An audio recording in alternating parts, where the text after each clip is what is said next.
ఆడవారు గొంతుకు గంధం ఎందుకు రాసుకుంటారు? అసలు ముఖ్యంగా శుభకార్యాల్లో ఆడవాళ్ళ గొంతుకు గంధం రాసేందుకు ఎందుకు వారి మెడకు గంధం రాస్తారు? అలా రాయటం వలన కారణం ఏంటి? దాని వెనుక ఉన్న రహస్యం ఏమిటో ఇప్పుడు చూద్దాము. స్త్రీ భర్త ఇంటిలోని వారితో పాటు చుట్టాలు, స్నేహితులు ఇలా ఎందరినో అభిమానంతో పలకరించాలి. భర్త, అత్త, మామ వంటి వారితో ఎంతో అభిమానంగా మాట్లాడాల్సి వచ్చినప్పుడు సరళంగా సౌమ్యంగా మాట్లాడాలి. గంధం మెడకి వ్రాయటం ద్వారా గొంతు సరళంగా వస్తుంది. సున్నితంగా, సరళంగా, తీయగా మాట్లాడటం వల్ల ఆమెపై గౌరవ అభిమానాలు పెరుగుతాయి.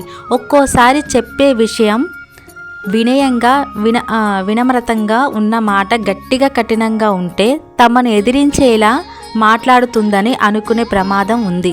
స్త్రీ రూపానికి తగ్గట్టు స్వరము ఉండాలని రాస్తారు.